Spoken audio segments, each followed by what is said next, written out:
Good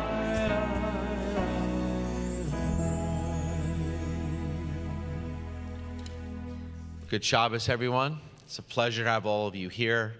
I hope it was a good week for everyone. And now we have an opportunity to begin the Shabbat.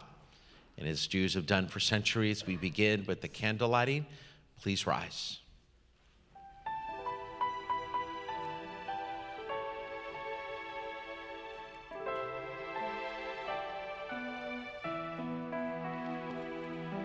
Baruch atah Adonai Eloheinu melech haolam asher kideshanu b'mitzvotav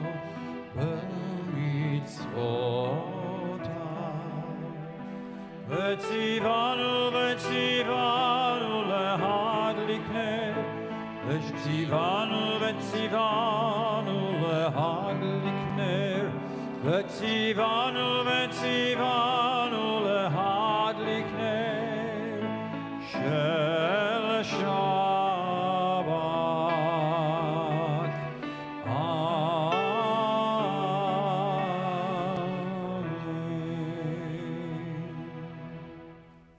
And you may be seated. And we continue now in the middle of page 5, Shalom Aleichem, Malchei Hasharet. Shalom Aleichem, Malchei Hasharet, Malchei Elyon, Melech Malchei Amlachim, HaKadosh Baruch Hu. Malchem Shalom, Malchei Hashalom, Malchei Elyon, Melech Malchei Amlachim, HaKadosh Baruch Hu. Baruch Hu Shalom, Malchei Hashalom, Malchei Elyon, Melech Malchei Amlachim, HaKadosh Baruch Hu. Zeitchem l'shalom, Malchei Hashalom, Malchei Elyon, Melech Malchei Amlachim, HaKadosh Baruch Hu. Let us go and sing to Adonai, and let us trumpet praise to our protector. Lechuna Radonai Ladonai, page 11. Lechuna Radonai, Lechuna Radonai, Lechuna Radonai, Lechuna Radonai, Lechuna Radonai, Lechuna Radonai. Naria, Naria, Letzur Ishenu, Nekadma Fanav Betoda. Naria, Naria, Letzur Ishenu, Mizmirat Naria Lo. Lechuna Radonai, Lechuna Radonai, Lechuna Radonai, Ladonai. Lechuna Radonai, Lechuna Radonai, Lechuna Radonai, Ladonai. We continue now in the middle of page 14, Yismechu Hashemayim, V'tagel Haaretz. Yismechu Hashamayim, Yismechu Hashamayim, Yismechu Hashamayim, V'tagel Haaretz. Yismechu Hashamayim, Hashamayim, Yismechu Hashamayim, Hashamayim, Yismechu Hashamayim, V'tagel Haaretz. Yeramaya, Yeramaya, Yeramaya, Lo, oh, Yeramaya, Yeramaya, Yeramaya, Lo, oh, Yismechu Hashamayim, Yismechu Hashamayim, Yismechu Hashamayim.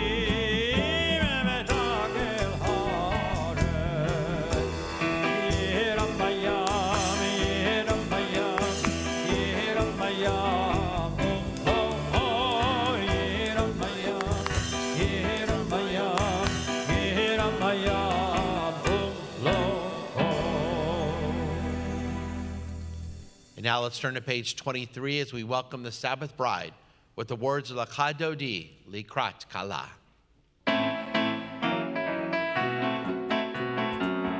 Lecha Dodi, Likrat Kala, Pnei Shabbat Nekabela.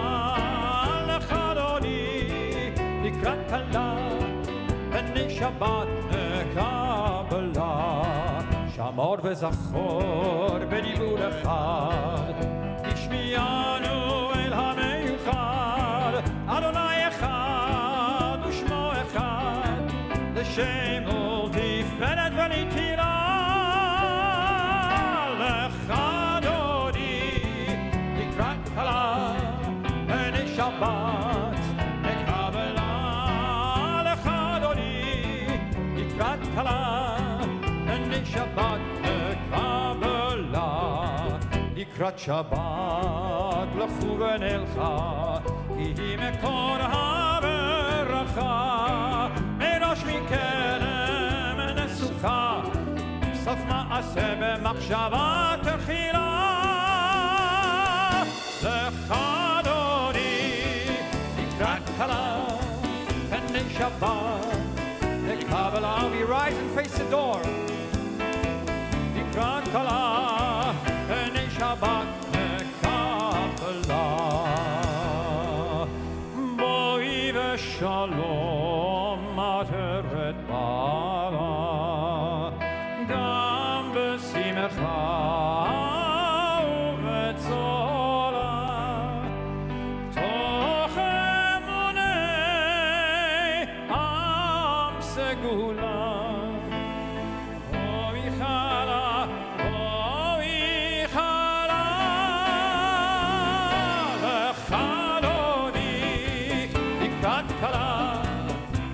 Shabbat Kabbalah, Lecha Dodi, Likrat Kala, Pnei Shabbat Kabbalah.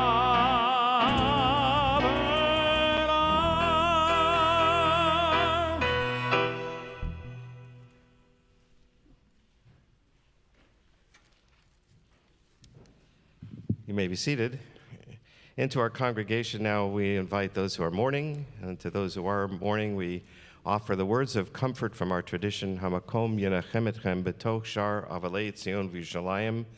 May God's presence bring you comfort amongst the mourners of Zion and Jerusalem. To those who are in mourning and those observing a yard site, we'll now recite the Mourner's Kaddish on page 30. Yit Gadal V'Yit Shemei Rabbah. V'yalma divrach hirutei v'yamlich malchutei. B'chayechon u'v'yomechon u'v'chayei d'chol beit Yisrael. Ba'agalau v'zman kariv himru amen. Yehi shmei rabbah mevarach le'alam le'almei almaya. Yitparach v'yishtabach v'yitpa'ar v'yitromam v'yitnasei. V'yitadar v'yitalei v'yitalal shemei d'kudsha b'reichu. Le'ela min kol birchata v'shirata, tushbechata v'nechemata, da'amiron bi'alma v'yimru amen. Yehei shlama rabba min shemaya, v'chayim aleinu v'al kol Yisrael v'yimru amen. Osei shalom b'imramav, hu ya'asei shalom, aleinu v'al kol Yisrael v'yimru amen. We now invite everyone to stand for Baruch Hu, page 39.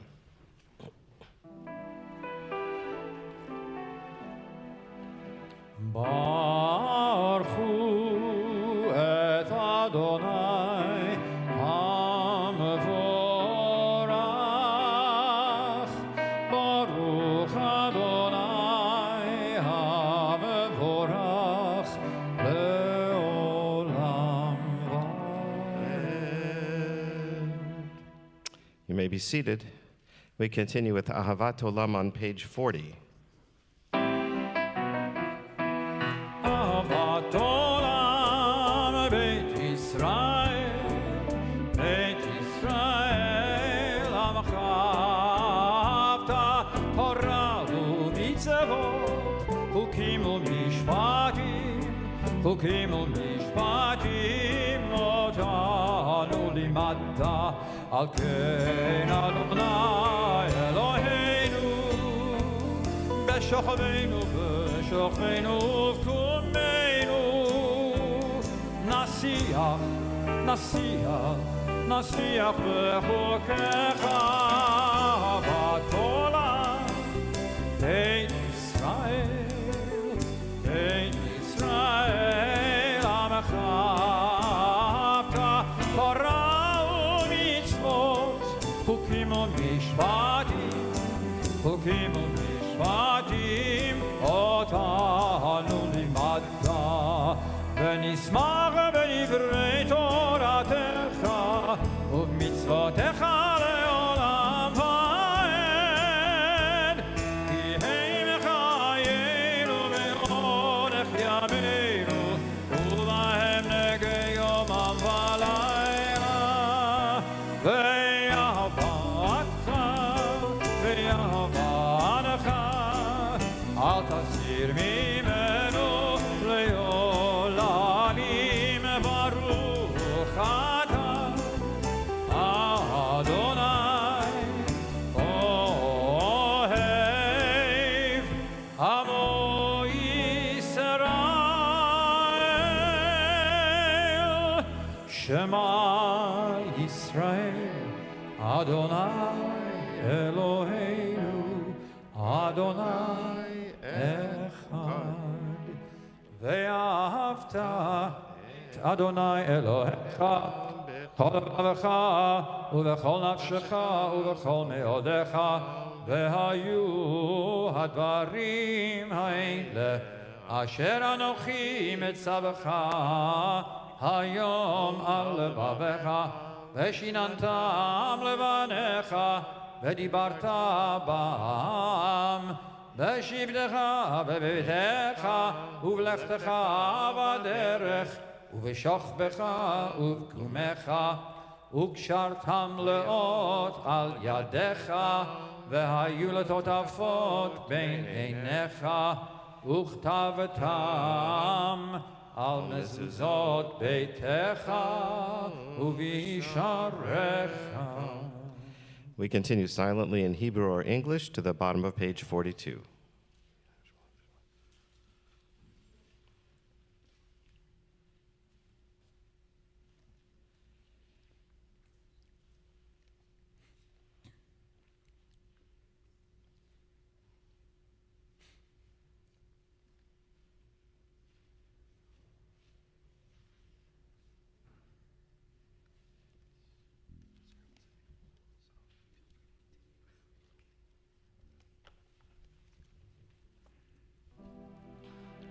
Adonai Elohechem Emet. Our ancestors sang this song after they crossed the Red Sea and were finally freed from slavery. Mi chamocha ba'elim Adonai, who is like you, God, among the mighty? Page 44. Mi chamocha ba'elim Adonai, mi chamocha be'edah l'shema, nokati kot. Ose pele, mi chamocha ba'elim Adonai, mi chamocha be'edah l'shema, nokati kot. Ose pele, malchutcha ra'u v'anecha bokei hayam lifnei Moshe ze.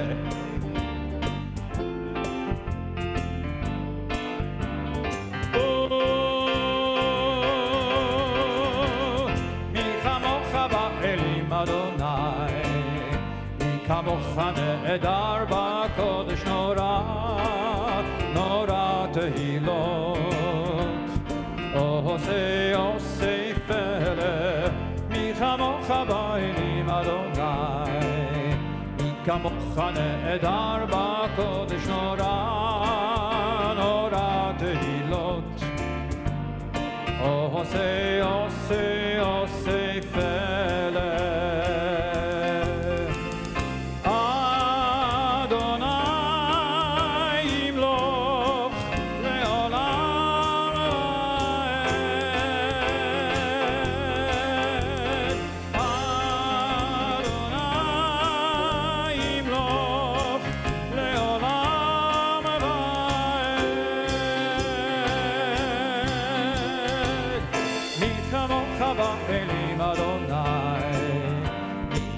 נהדר בקודש נורא, נורא תהילות. עושה פלא, מי כמוך באלים אדוני, מי כמוך נהדר בקודש נורא, נורא תהילות. עושה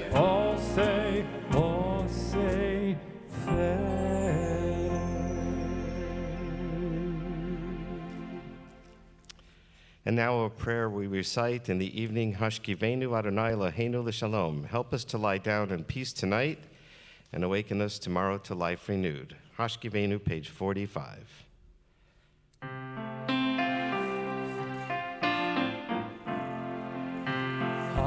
Hashkivenu Adonai Eloheinu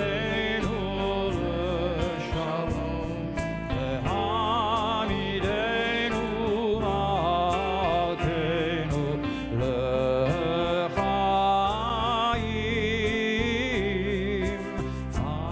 Hashkivenu Adonai Eloheinu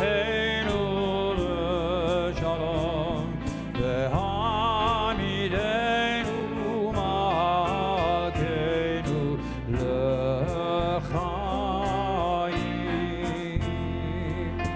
La la la la la la la la la la la la la la la la la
Page 46, we join in V'shamru. V'shamru b'nei Yisrael et ha-Shabbat, la'asot et ha-Shabbat l'dorotam b'rit olam. V'shamru b'nei Yisrael et ha-Shabbat, la'asot et ha-Shabbat l'dorotam b'rit olam. Beini u'bein b'nei Yisrael, oti le'olam, oti le'olam. V'shamru b'nei Yisrael et ha-Shabbat, la'asot et ha-Shabbat l'dorotam b'rit olam. Ki sheishet yamim asa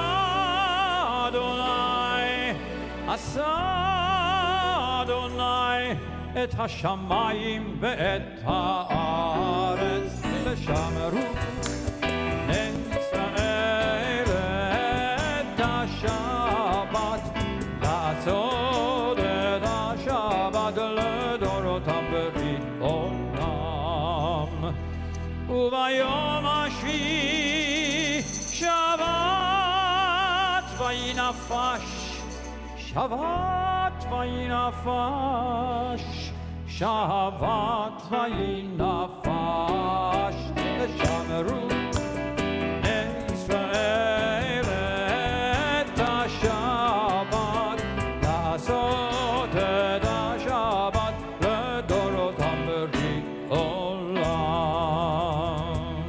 Please rise. גנדל ויתקדש שמי רבה לעלמא דברך חירותי וימליך מלכותי בחייכם ויומכם ובחיי כל בית ישראל בעגלה בזמן קריב ואמרו אמן בעגלה בזמן קריב ואמרו אמן אמן יהי שמי רבה מברך לעולם ולעולמי עלמיה יתברך יתברך וישתבח ויתפאר ויתרומם ויתנשא ויתהדר ויתעלה ויתהלל שמי קודשה ויתו לעילם מכל ברכתה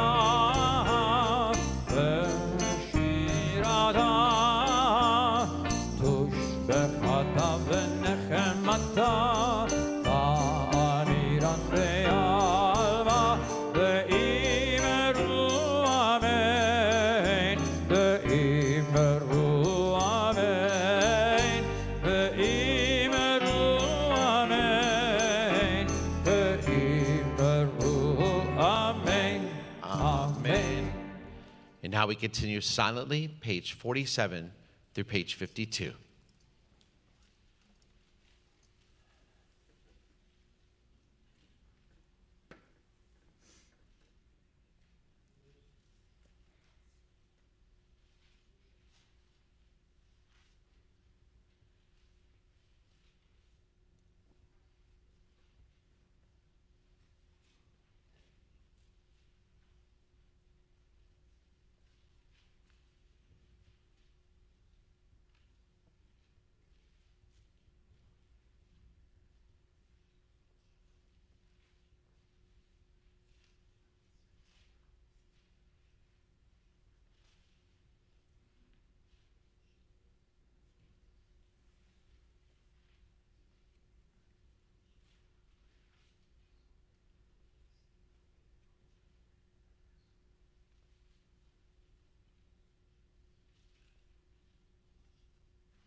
Page 51, we join in Shalom Rav.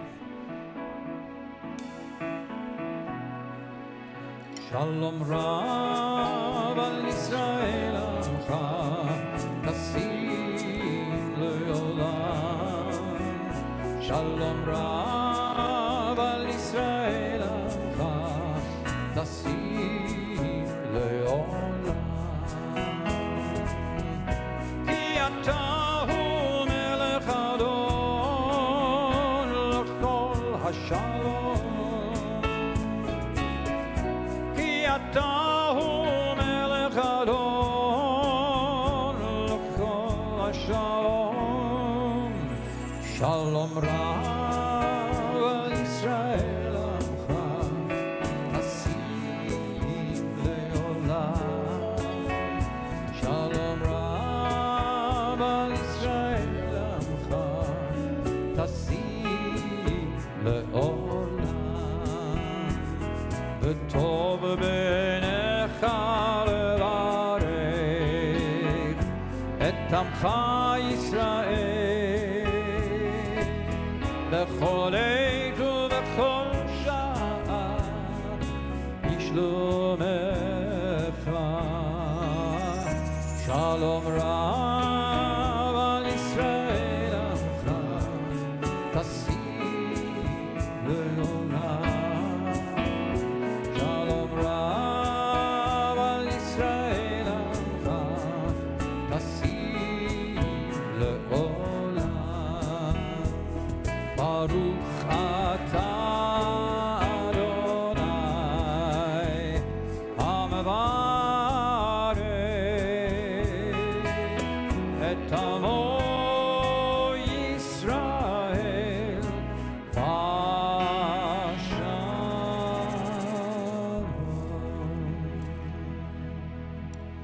Let's put our arms around each other and join in Oseh Shalom. Oseh Shalom, Oseh Shalom bim'ah,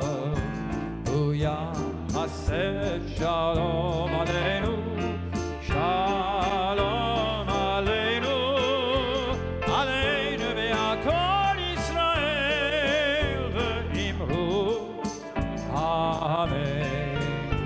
Aleinu ve'akol Yisrael ve'imru, Amen. Aseh Shalom aleinu, Shalom aleinu ve'al kol Yisrael. Yaseh shalom aleinu ve'al kol Yisrael. Your turn.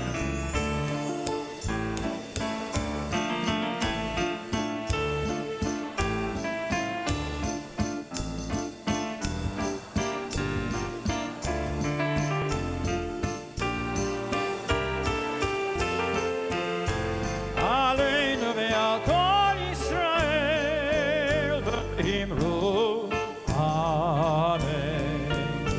Aleinu ve'al kol Yisrael ve'imru, Amen. Amen.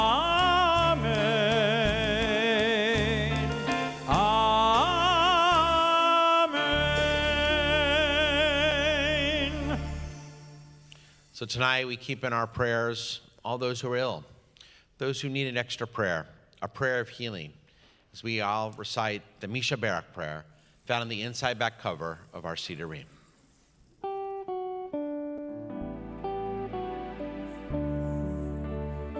Misha Barak avotenu, mekor habracha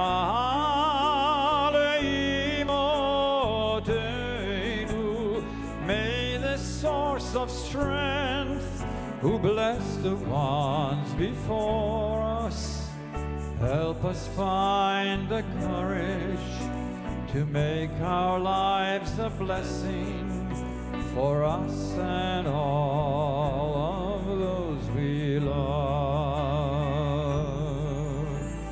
Misha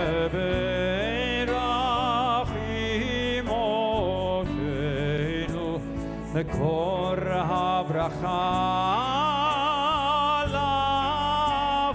lavoteinu.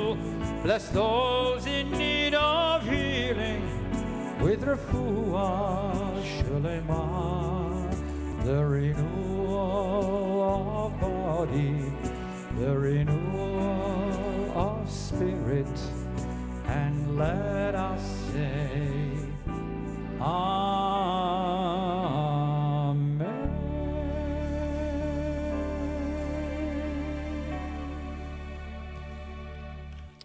you may be seated.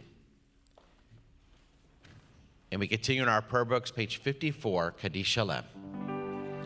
Kadal vit kadash shemei Rabba. El ma'adiv da'chidutei ve'amlich malchutei v'chayech honi v'mechon v'chayduch ben Yisrael. Nagala v'zman kari v'imeru. Amen. Yehi shmei Rabba mevarach.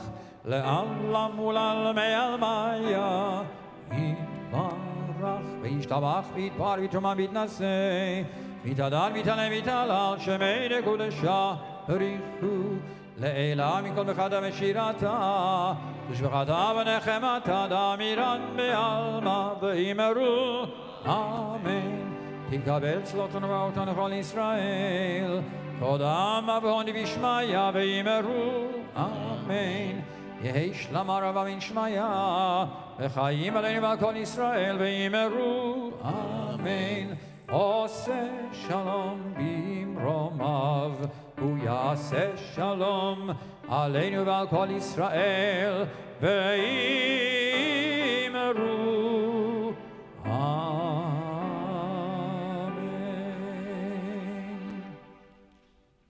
Good Shabbos again, everyone.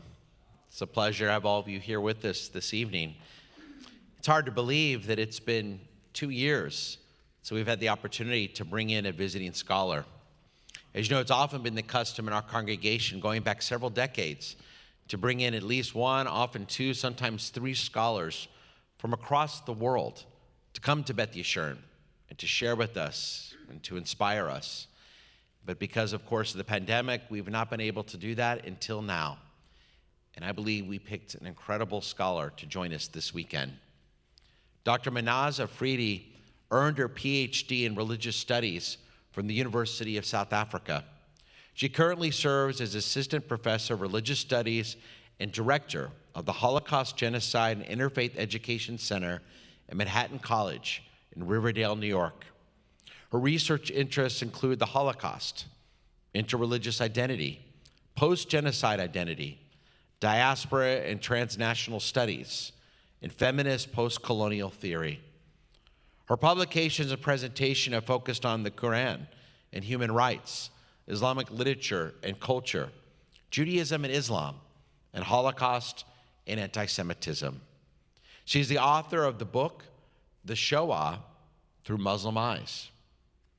Her focus on keeping the memory alive of Holocaust survivors has involved the work of students, community, and local survivors. Please join me in giving a Beth Yeshurun welcome to our scholar in residence, Dr. Manaz Afridi.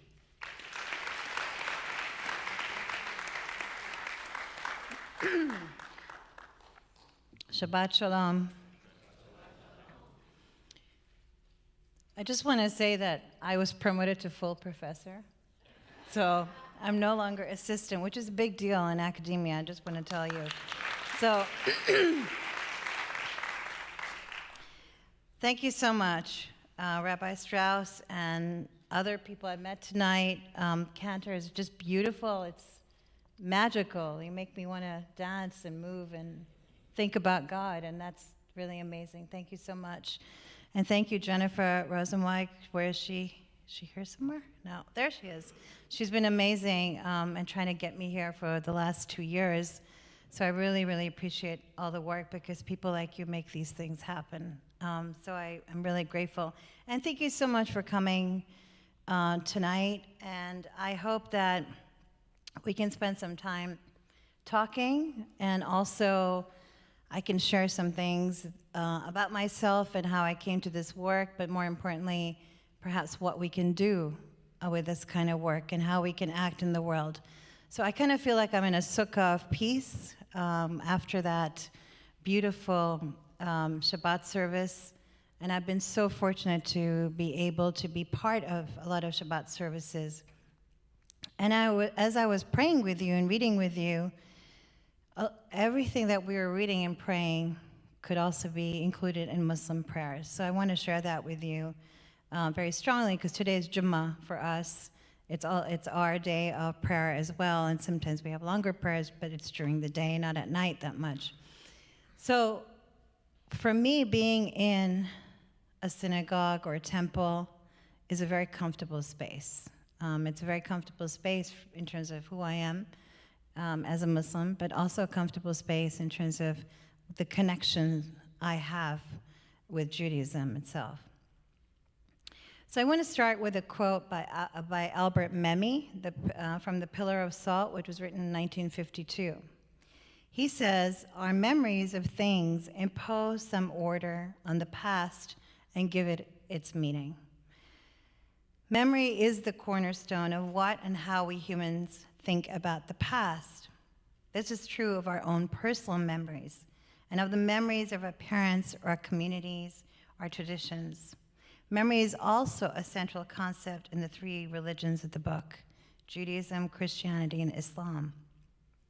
In Judaism, as you know, it is Zachar, to remember God and Israel, which is incumbent for Jews, and memory is mentioned 169 times in the Hebrew Bible. For early Christians, the term was anamnesis. For Muslims, the word for memory is dhiqr or dhiqra. In all three religions, memory awakens something from the past in a manner that enunciates this prior word or event, and thus makes it present in the here and now, even enabling the possibility of a glimpse into our hidden future. And I begin with this because I think it's a very important aspect of all of our traditions, but I think it's very important to me as a scholar in terms of the work I do with the memory of the Holocaust and memory of the testimonies, and to expand actually Holocaust education into the Muslim world and non-Jewish world particularly. And that's what I'm interested in doing. The importance of memory does not lie only in religious texts, as you know. Memory provides all of us a path to follow to grasp our own identities. For example, one of my professors describes the memory of third-generation Holocaust survivors as the expression of a collective voice that enlivens and reanimates the past, both living and dead. On the borders of memory, such writers enter the fragile space of a memory not their own. Dr. Alan Berger, who actually is in Florida, was one of my professors when I was starting my graduate studies at Syracuse University.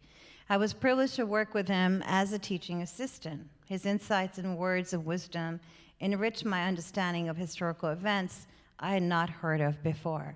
So just to explain to you, when you're a graduate assistant, you don't get a choice in terms of who you're working with. You get a scholarship and they just throw you with someone, as a teaching assistant. So I got lucky because I actually TA'd for someone who was teaching post-Holocaust classes.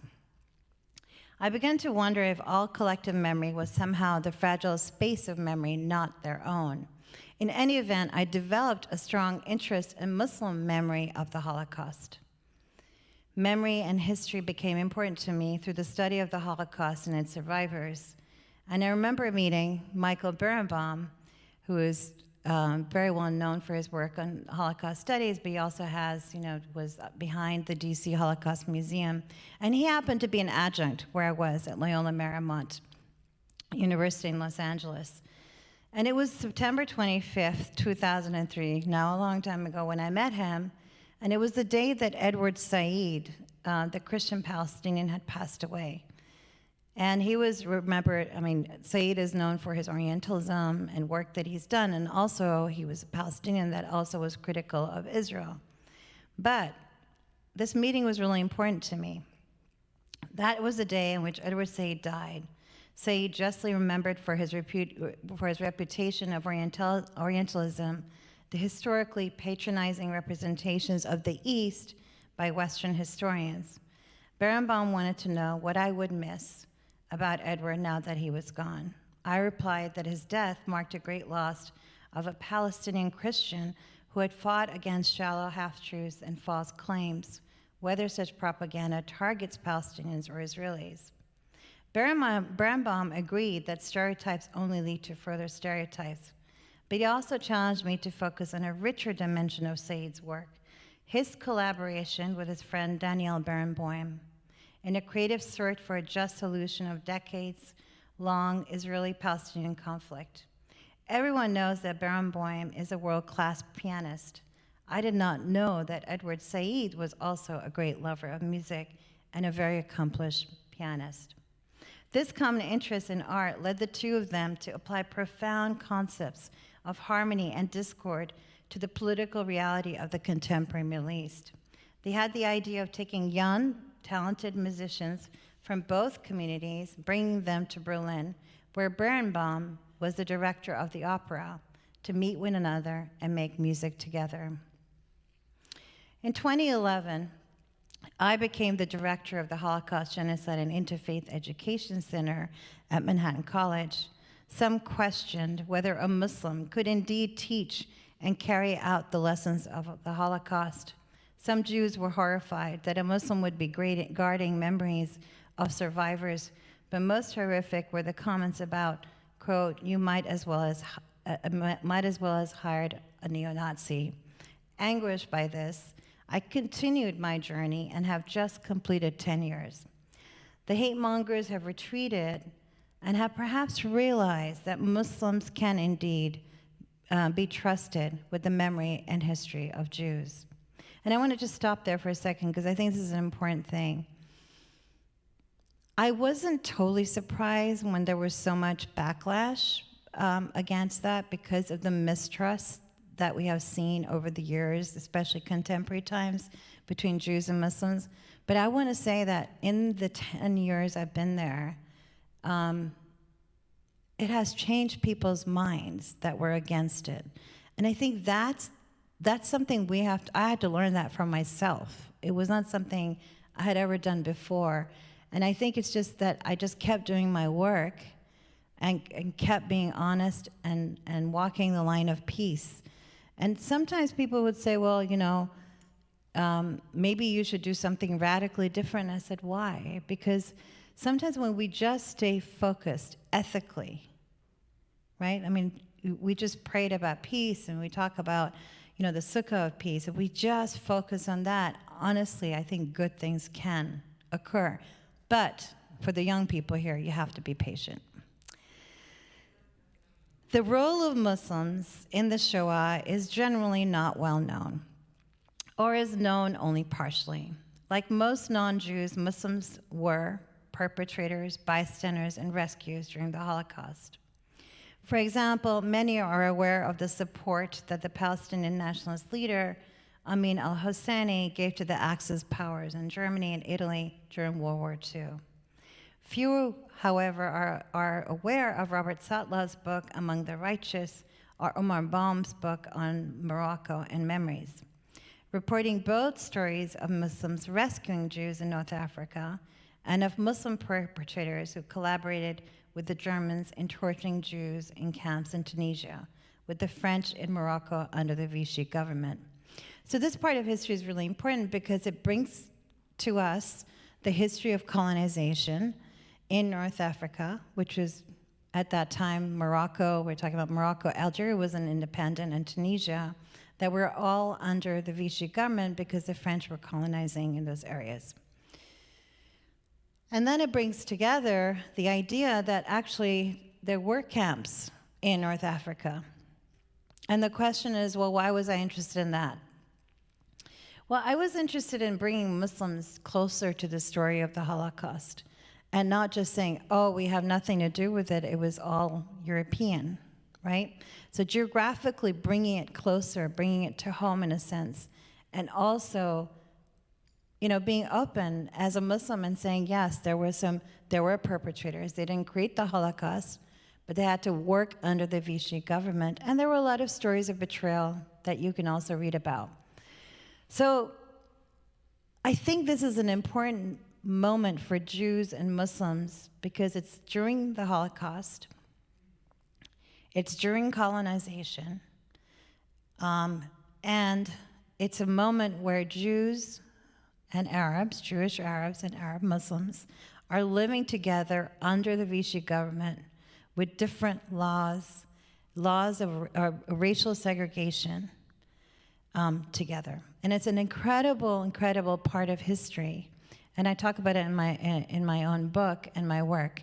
And it's a very important part of history where it brings us to think about not just Europe, Western and Eastern Europe, but actually North Africa and the expansion of the Holocaust, and how vast the Holocaust was, and I think we tend to forget. And I want to mention that there were a lot of heroes during the Holocaust that were Muslims, and I want to share some of those with you. Noor Inayat Khan was a South Asian Muslim woman, and she illustrates the courage of resistance. The first female radio operator sent to Nazi-occupied France. Khan was eventually arrested and sent to Dachau, where she was tortured brutally, but never disclosed even her own identity before she was executed for espionage activities. And there's a book called In the Spy Princess. It's very interesting. Sharbana Basu documents the powerful story of a Muslim woman willing to give her life in active resistance to the Nazis in Paris. So, I mean, one of the things that I think we also need to realize is that Muslims did die during the Holocaust. And actually, 2 summers ago, I took 52, this is before COVID, everyone, 52 Jewish and Muslim women to Poland and Berlin. And I was their scholar, and I took them to Auschwitz. And we prayed there because there were 64 Muslims that were murdered at Auschwitz. The museum at Auschwitz has that list, and I had them look for that. So what were they doing there, right? I mean, that would be the first question. They were actually there looking for jobs, and they were caught because they weren't Aryan. They were just like anyone else. Roma and Sinti, Gypsies were also Muslims. So Muslims would be persecuted right next to Jews. But this history of murder in Dachau, in Auschwitz, in Sobibor of Muslims is an incredibly small piece of something that most, even Muslims, don't know about. And when you bring it to them, they want to start saying, what are you talking about? But when you start to talk about these things with non-Jewish communities, they become interested in the geography, in the depth of the Holocaust in a different way. And this is what I try to do through educating people across the nation, at my school, in my classroom. I want to also share a really very important story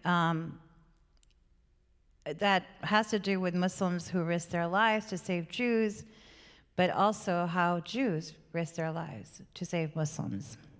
Here is one such story. Joseph Cavillo and his family are Sephardi, whose ancestors were exiled from Catholic Spain in 1492.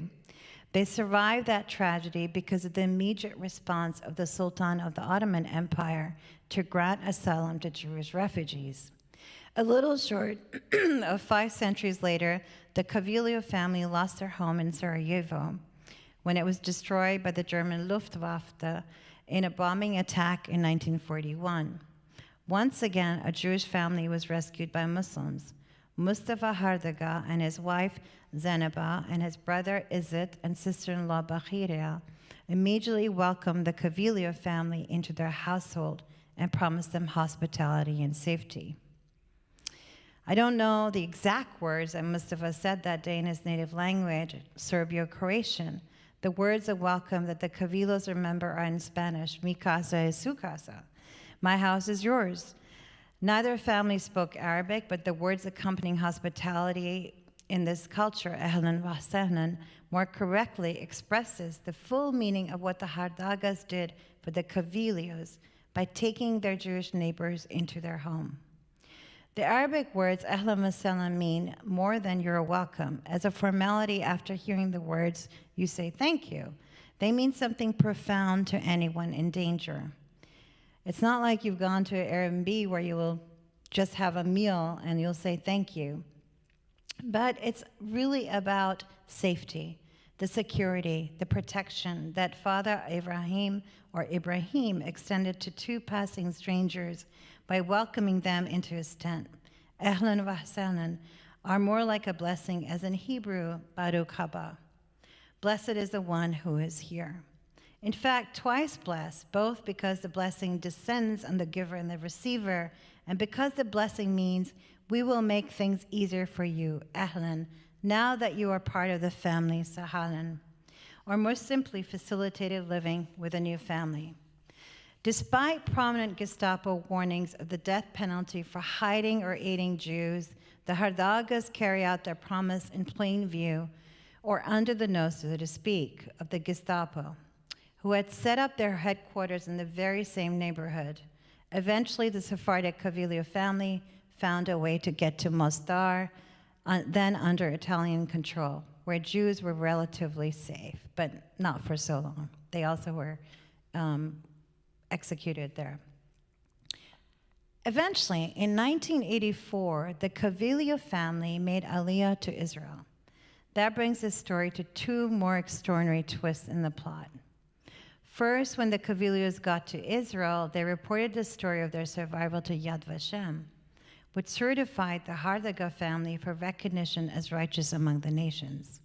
Second, and this is really important, during the siege of Sarajevo from 1992 to 1996, described as an herbicide by shell fire that destroyed over 35,000 buildings, the Hardagas lost their family home and became refugees.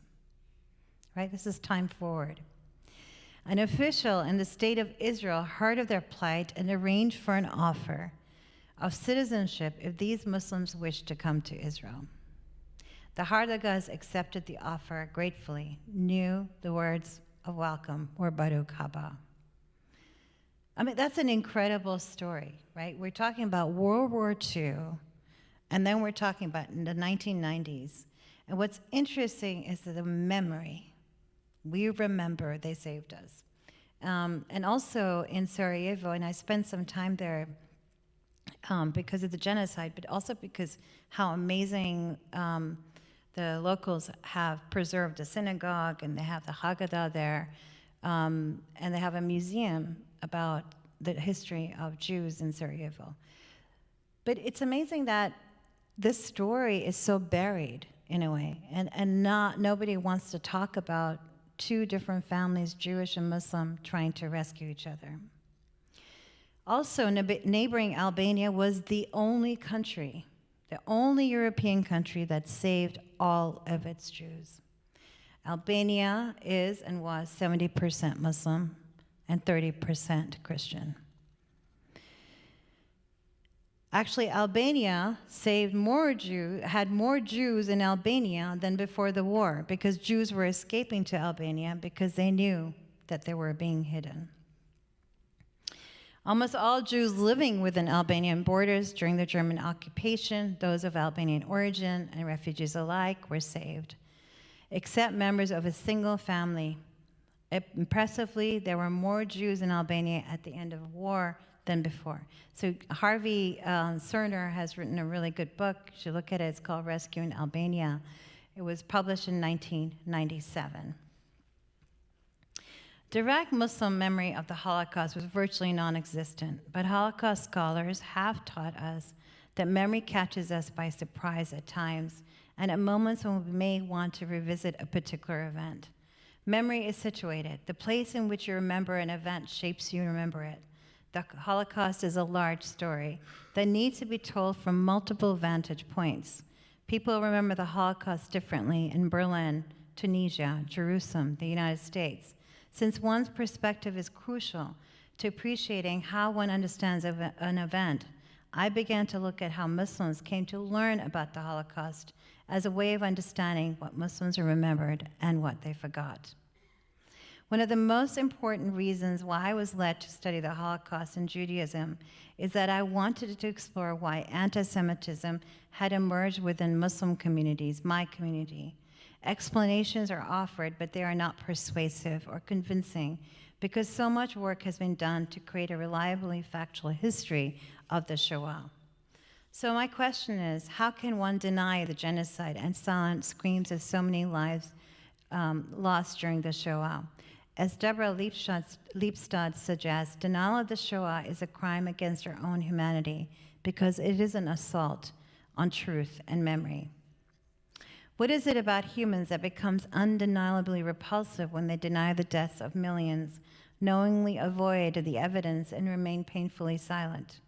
The silence that I refer to is the tacit silence and casual acknowledgments within Muslim communities and countries that the Shoah is a subject that is not discussed, and if discussed, must be seen as relative to the discussion of others' suffering. To deny the suffering and loss of another human being is a failure on the part of humanity, and I think Jews also have this in their tradition. How best to undertake any teaching moment about these matters? I always ask myself that. Specific answers, of course, depend on the specific situation a teacher confronts. My general approach is to follow the structure of scientific method. I give them evidence, search for insight, testing hypotheses. I tell them, be attentive, be intelligent, be responsible, be reasonable, yet be self-critical. This is how I apply my method for teaching. Fortunately, there are examples of Muslims speaking up and sharing the facts about the Shoah with the Muslim world. And there is now a beginning and burgeoning little field, which is amazing, that Muslims are looking at the Holocaust, looking at memory in terms of Morocco, Algeria. So it's just starting. It's a very, very tiny field, but it's there. And I don't know if you've heard of Mohammed Dajani, who is a Palestinian professor. He was at Al-Quds University, and he took his students to visit Auschwitz in 2014. But when he returned, his car was set on fire, he received death threats, and was forced out of his job at the university in East Jerusalem. And I'm in touch with him, and he lives in Jerusalem now. He has a Wasatiyah Foundation. If you ever go, you should probably visit him, because I think it's really very powerful. Or if you're taking a group, it's a very powerful moment. The controversy escalated out of hand because a Palestinian dared to read the Shoah as an important event of significance to Palestinians. In a conference in Doha, the capital of Qatar, Dajani said, quote, "You need to understand the other because reconciliation is the only option we have. And the sooner we do it, the better. Empathizing with your enemy does not mean you sanction what your enemy is doing to you." That's his quote. Dajani raises another important moral concern. If we accept your suffering, does that mean we suffer less? Suffering is not an Olympic event. With winners of gold, silver, and bronze medals for endurance and survival, in fact, suffering is often caused by the denial of other people's humanity. As a scholar committed to the importance of academic freedom, moreover, I'm saddened by Dajani's experience of being punished for promoting transcultural understanding of the Shoah. I add, however, that I also find curious the refusal of many people to acknowledge the conclusion of serious Israeli historians such as Ilan Pappé, who have documented the same in terms of the evictions of Palestinians. As I noted above, we have to use all the facts in order to talk. Passing to another issue, may not have noted of the two Holocaust slogans, never forget, never again. We have made much more progress on remembrance than on genocide prevention, which is true, because I work on right now with the Uyghurs and what's going on with the Rohingyas. We have witnessed so many genocides: Armenia, Shoah, Cambodia, Rwanda, Congo, Bosnia, Darfur, Uyghur, Myanmar. That's just to name a few, by the way. In historical documents and journalistic accounts on television and radio, as well as internet coverage and social media. Yet we distance ourselves and focus on the ordinary events of the world. Genocide awareness seems to have little, if no, effect on present-day genocides occurring in Congo, or when they were occurring in Darfur, even in Syria, even after all the overwhelming historical, journalistic, media evidence.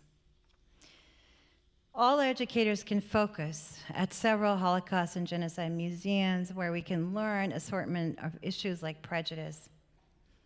Every single one of my students has experiences that inform their awareness of these sort of problems. Many of them come to our college with years of unexamined prejudices, and here we're talking about our future, which I think is very important. We try to help them see that it doesn't make sense to have your mind made up in a fixed and hard prejudgment or judgment before you have heard anything about what happened.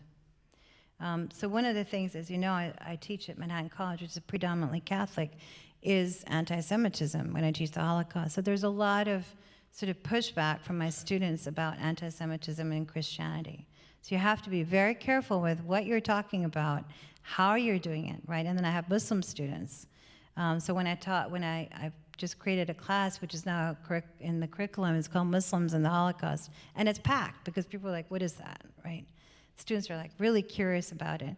So I have Albanian students, I have South Asian Muslim students, I have Catholic students, and I have African American students, and it's a very interesting conversation about race, about racialization of the Jew, racialization of the Arab, the Holocaust, the systematic persecution of people.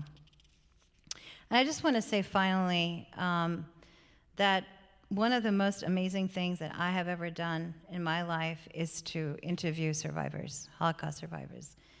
It has been such an honor for me. The friendships I've created with these survivors have been amazing. And I think the conversation that I had with survivors was very different, because a lot of the survivors that I interviewed had never talked to a Muslim. And they were completely like, wow, what do you, the best was when Robert Clary, does everyone know who Robert Clary was? Okay, he's still alive, by the way. He played the French lieutenant on Hogan's Heroes. So he gave me his last interview. He's still alive, but he just was curious why I wanted to do this. And he said to me, what is a nice girl like you doing following Islam? And I was like, wow. And he said, yeah, don't they want to oppress you? But he came out as being completely secular and atheist, right?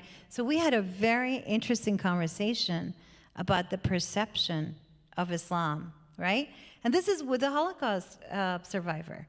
So I had these incredible exchanges with people that questioned my own identity as a Muslim, because how could a nice girl be a Muslim was the question, right? Or how could I be happy being a Muslim? And I thought that's something I wanted to share with you. But I just want to end with this. I've worked with many Holocaust survivors, and I share now one of these precious experiences. And this is about Albert Rosa. He's Greek, and he's 92 now, and he was a tough fighter. So I looked into the sky blue eyes of Albert Rosa for 3 hours one day, and I did this several times with them, as he spoke about his experiences at Auschwitz-Birkenau.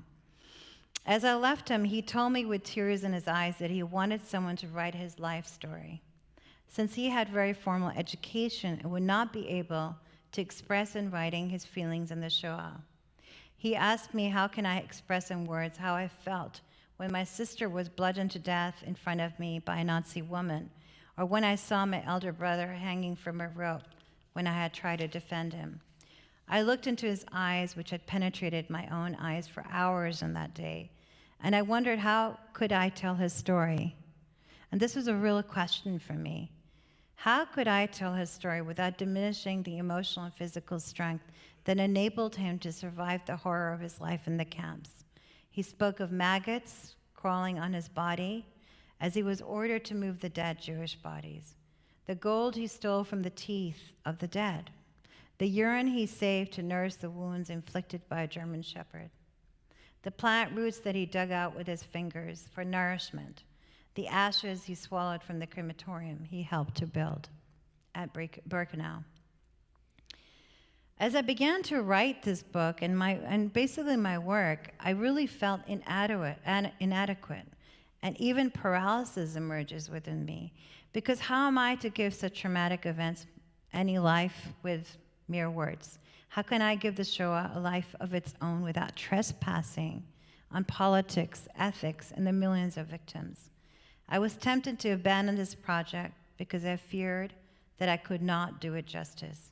I tried to stop working on my book, recounting, but all I wanted to do was recount a Muslim woman's simple acknowledgement of the terror of the Shoah, its devastating effects on its victims and their family members.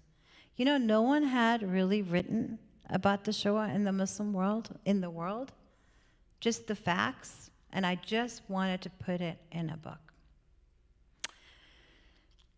In this moment of determination, I did what I had to do. I remembered an important question that Michael Birnbaum raised in The World Must Know. But what of those who were not there? The Holocaust cannot be reduced to order or even an overriding sense of meaning. The event defies meaning and negates hope. How then are we to approach it? This important question is one that I've asked myself for many years. The Shoah and its enormity have become a preoccupation. Even as I write this, I ponder what it is about Jews and the Shoah that compels me to undertake this task. One easy answer is that it is a corollary for my gratitude for many eminent scholars who both challenged me, but also my gratitude for the Jews and the Jewish community that have acknowledged and accepted me.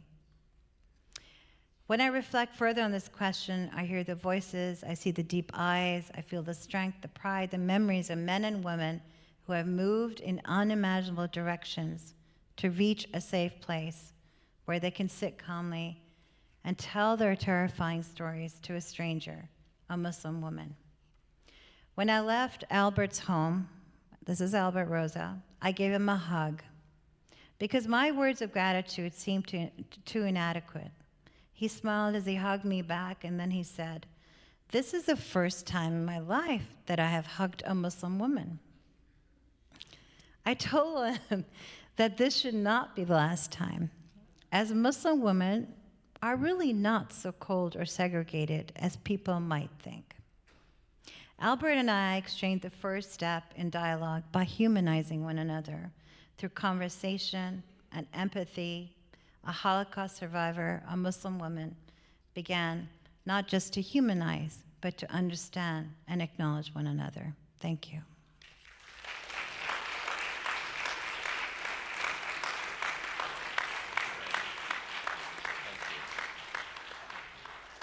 Well, thank you, Dr. Afridi. And at the conclusion of our service, when we have our Kiddush lunch in the Sukkah courtyard, our visiting scholar will be there to answer any questions that you may have. And then she'll be again speaking tomorrow morning here at Beth Yeshurun. At the conclusion of our services, we'll join the chapel community and the museum minion community in Stein Hall for a Kiddush lunch. We'd love to see you. And Dr. Afridi will again address our group and our congregation, our community. That's tomorrow at our service at approximately 11:15 a.m. We'll break for lunch and then move into her talk at 11:45 a.m. Let's now rise as we return to our prayer books. Aleinu, page 56.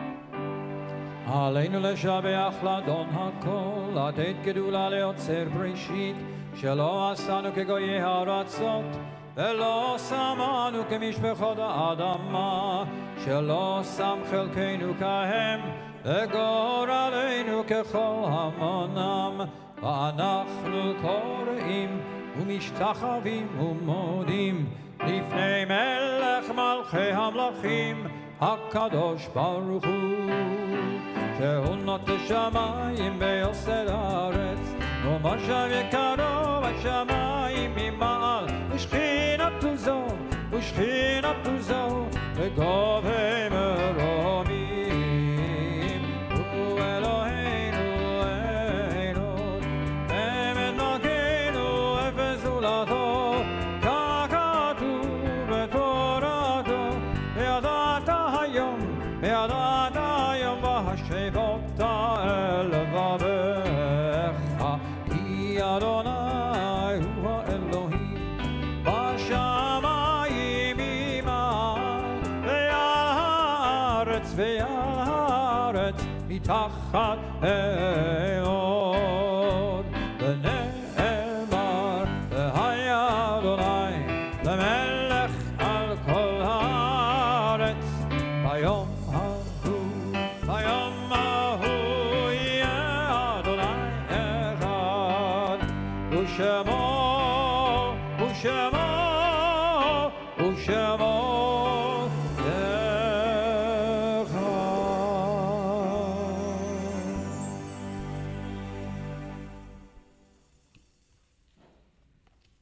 You may be seated.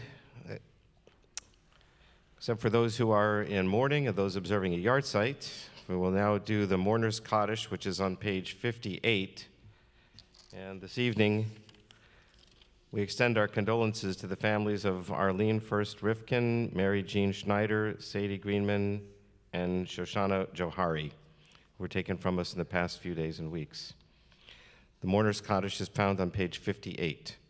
Yit Gadal v'yit Kadash Shemei Rabbah, Bialma Divrach Hirutei v'yamlich Malchutei, B'chayechon uvyomechon uv'chayei dechol Beit Yisrael, Ba'galau v'zman kariv v'yemru Amen. Yehei Shmei Rabbah Mivarach Le'olam Le'almei Almaya. Yitbarach v'yishtabach v'yitpa'ar v'yitramam v'yitnaseh v'yitadar v'yitaleh v'yitalal Shemei dekudsha b'rehu. Le'ela min kol birchata v'shirata tushbechata v'nechemata da'amiron bi'alma v'yemru Amen. Yehei shlama rabba min shemaya v'chayim aleinu v'al kol Yisrael v'yemru Amen. Osei shalom b'ramav hu ya'aseh shalom aleinu v'al kol Yisrael v'yemru Amen.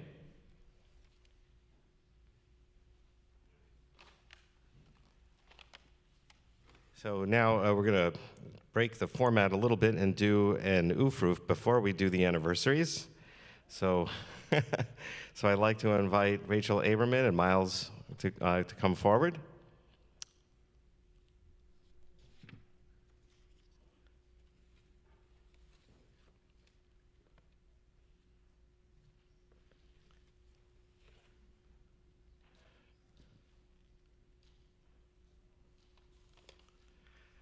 Rachel and Miles Kane. It's my pleasure to do a special blessing for you before your wedding, which is going to be next week. It's been a great pleasure to work with you guys over the last couple of years, meeting with you recently about the wedding. And I know your family is here to celebrate this special occasion with you. We have a special gift bag for you, which has some items which I think you'll enjoy. A challah cover, a tzedakah box, a kippah, a book about our museum pieces, and a cookbook, which I know actually is something you both would appreciate, right? Baker and cooking. So this is a special package for you. We hope it'll help you to celebrate many Shabbat dinners together in your years as a husband and wife and starting a family. So here's this, and now I'm going to give you a special blessing from our tradition. Yivarechecha Adonai v'yishmerecha. May the Lord bless you and watch over you. Ya'er Adonai panav elecha v'chunecha. May God's light shine upon you and be kind to you. Yisa Adonai panav elecha v'yasem lecha shalom. May God always be mindful of you and grant you peace and happiness now and always. And I know one of the things you also share together, aside from your family and friends, which I find very important together, which is truly important to making a good marriage, but also a sense of humor. And so may you enjoy many happy years together in happiness and with family and friends. Shabbat Shalom, Mazel Tov.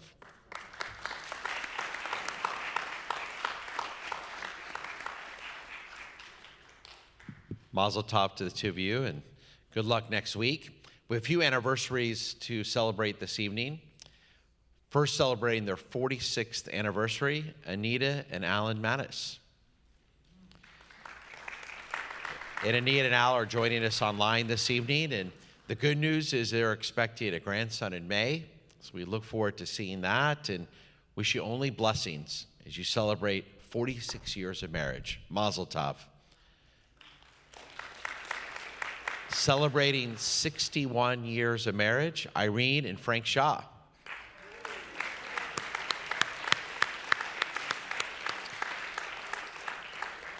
"18 months ago, you moved into the Tradition, a wonderful independent living facility, and your granddaughter graduated from A&M, and one grandson got engaged, and your other grandson graduated high school and is going to engineering school. A lot to celebrate, a beautiful, growing family. Only blessings. It's a pleasure to see the two of you here this evening.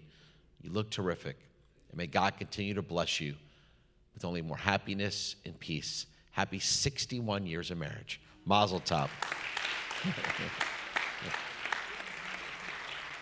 And celebrating their 66th wedding anniversary, Carol and Paul Horvitz. They are. Mazel tov. And Paul and Carol, I know you're thankful, and all of us are thankful that the doctors at MD Anderson are making this anniversary possible. Only continue refuah shlema, Paul. And may the two of you continue to know only blessings as well as you celebrate such an incredible milestone. It's an honor to have you here this evening, and we look forward to celebrating many more anniversaries with the two of you in the future. Mazel tov. Happy 66th wedding anniversary. Mazel tov. And just a few announcements I'll quickly share with you. I mentioned the Oneg will be in our Sukkah courtyard following our service, and Dr. Afridi will be there. I wanted to let you know just about a couple things happening this week. On Tuesday, we're having our Sisterhood Torah Fund Luncheon and Program, and we'll be presenting the Martha Lee Stein Woman of Achievement Award to incredible women, Marsha Abramson and Vicki Richker. That'll be this Tuesday, and we'll have an opportunity to hear from our guest speaker, Ellen Leventhal. You could still register on our website, and we'd love to see you there. And next Friday night, we'll be celebrating our annual Grandparents Shabbat. So all of our grandparents in the community, we'd love to see you here with your grandchildren, as the Cantor and I give our grandparents a special blessing and our grandchildren as well. That's next Friday night, a week from tonight, November 19th. And with that, speaking of our children that are watching online this evening, we say to our sons, Yesimcha Elohim ke Ephraim ke Menashe. May God bless our sons like Ephraim and Menashe. And for all of our girls, Yisimach Elohim ke Sarah, Rivka, Rachel, and Leah. May God bless them like Sarah, Rebecca, Rachel, and Leah. And may God always bless our children with peace. And let us say, Amen. And now please rise for the Kiddush.